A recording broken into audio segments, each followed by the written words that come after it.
Hi guys, this is Kurisu. Really last minute video. I wanted to talk about the semifinals for the league. So as you can see, there's myself, Sebudai, the Figure 4, and Gambit.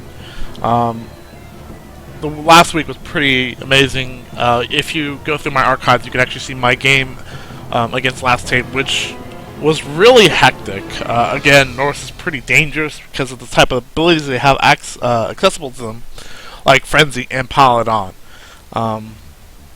So I really suggest you go take a look at that if you have some time. I believe it's like an hour 30 maybe. But you know, if not, we can. I'm not going to go over a lot of that game or really review most of the games. 'Cause I actually don't have notes this time. But you know, even when I prepare notes, I don't really follow them half the time. So I'm not at a loss right now. But I kind of want to go over the teams that we have and their development, and then we can talk about what's going to happen. So like from an hour from now, I'm actually playing Sebudai. So we'll see how this plays out. So one thing I'm going to note is Sebudai and Nug had a ridiculous game last week where they were tied 3-3 for a lot of turns.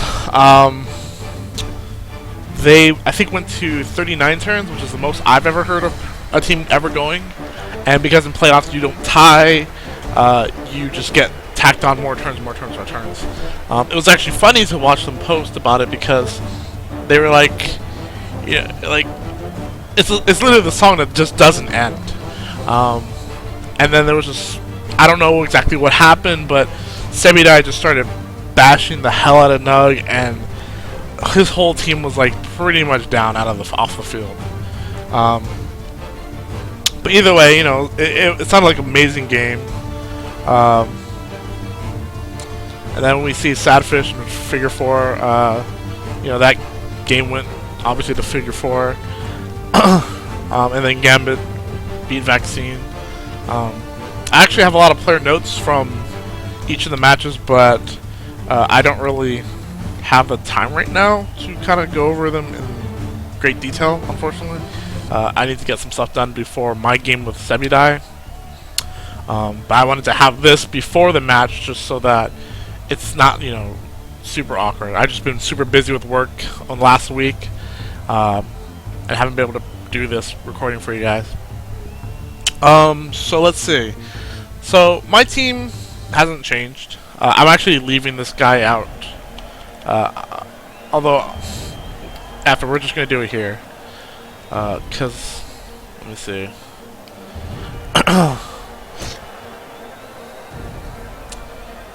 So, yeah, it's a human team. So, I'm pretty sure I'm going to go with my original plan. I was like, if Rami gets a level, he's getting kick. And guess what he's getting?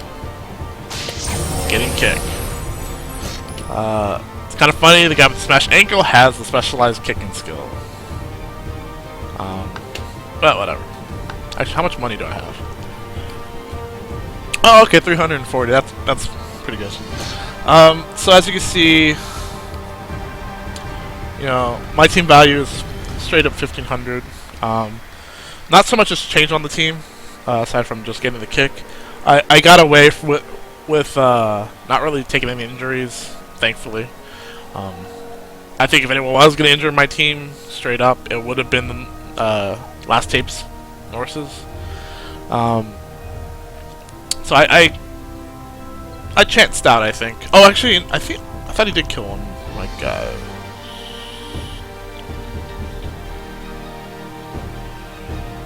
Yes, he killed Sibo. So he killed a skeleton. Which really isn't the worst of things, because I have a lot of skeletons left. Everyone else is pretty much in good condition.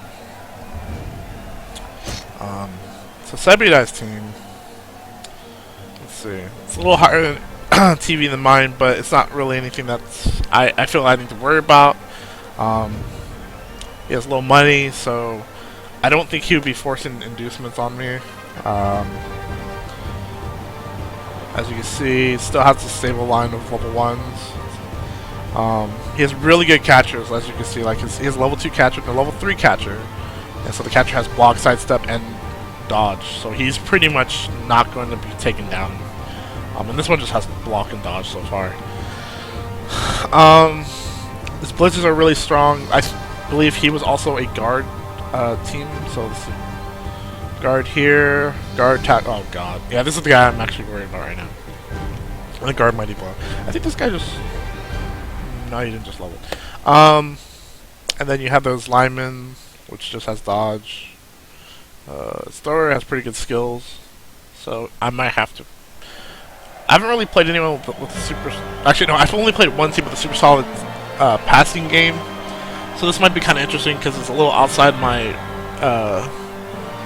field of expertise for this season. You're going to probably see me play this a lot more carefully and a lot more spread out while I'm pushing up front with the mummies and the whites. I won't be as aggressive with ghouls and some of my skeletons, just to kind of make sure the field is covered. Though with the fact that he has, what, 3 dodge, I think? 1, 2...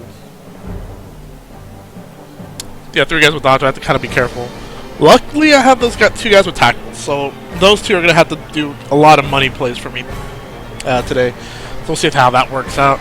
Obviously, I would like to win, but we'll see how this goes. Saridai has a pretty solid team structure. So as long as I don't let him control the field too much with the passing, it should be a really good game. Again, I will have that in the archive as well after we're done. And then going to the other side, we have Figure 4's Orcs and Gambit's Chaos. So he still has a level up his Blitzer, which I'm curious what it's going to end up being. Most of these guys are level 2. So guard, yeah, he's also doing guard. So he's going to be a little dangerous in the big back, and the black orc with +1 strength. Block mighty throw, or mighty blow. Maybe just do a block. Yeah, so I'm not sure how... This is going to be interesting to play against too. I mean, I've played him, so I kind of know how it feels like. The guard versus guard game is dangerous with the orcs just because he has black orcs, which are stronger than most of my line anyways. So it doesn't... I don't gain as much advantage as I do just trying to make up for gaps in my defense. And then we have Gambit's Chaos. Oh, that's a lot of levels that he has to do. What the 2 level 4s. Yeah. Yeah. I think if it ends up being me and Gambit, I'm pretty sure I'm going to be inducing, like, just throwing my money at the screen for inducements. Because I'm going to need a start player for this game. But that's kind of thinking ahead. So, again, Chaos is one of those dangerous teams where it's like, the more they get built up, the more you're probably going to be in pain. 2 Beastmen. Oh god. Alright, so block mighty blow. And then pass extra arms. So, okay, so he has a decent passing game. I'm not really sure who he'd be throwing the ball to though. Just because no one really has the... Like, you're kind of being dicey about all of it. Like, no, I don't think anyone has sure hands or catch. So, I mean, just the passing game is still dicey for him. Overall, it's still a very good setup. The weird thing about Chaos is, like, you can't really go off too much into specialty skills until you have base level stuff down. Like, block is pretty much a requirement across the board for Chaos, for Beastmen, because you already have horns, so you're already incentivized to blitz with these guys, and you want to make sure you're not wasting your horns, because horns is a big +1 strength on blitz. Yeah. So I mean that makes them dangerous in this, and you don't want to waste that type of opportunity. Especially since you're just gonna get your ass to the ground. But gosh, this is gonna be interesting. I'm really curious what he's gonna pick for the 3 levels. I assume this is gonna be blocked, and this might actually end up being blocked as well. But yeah, I guess it all depends if he gets doubles. So obviously I want to win against Sebida. Again, I think it's going to be a good match either way, as long as I don't let him control the field too much and just run past me. And then for this game, I'm not really sure who's going to end up winning. I personally would probably want to play Orcs more than Chaos. But, actually, that's kind of, I'm not sure, because I would technically have as much or better strength advantage over Chaos due to guard. But the Chaos Warriors make that sort of dicey anyways, because they're 4s. Like, you're essentially, when you're playing against Chaos, you're playing against all 4s when they're on defense. And then, Minotaur's 5. Just because of the way that Horns works. Whereas Orcs, you're playing mostly a mishmash of 3s and 4s. Or in this case, another 5. Anyhow. I think this would probably make it for a more interesting game, just because the dodge versus dodge game is it's very just tactical, just because the positioning is even more important. But we'll see. I'm not really sure who's gonna end up winning this game. Like, there's so, like, this far in the playoffs, there really isn't a, well, hell, in this playoffs in general, like, there's never been a true clear winner, in my opinion. We have a really solid lineup ever since the quarterfinals. Semis are even better. Not to toot my own horn. But yeah, I kind of want to just give you an idea of where the teams are this section of the playoffs. And as always, I will be streaming my playoff games as long as I'm actually in the playoffs.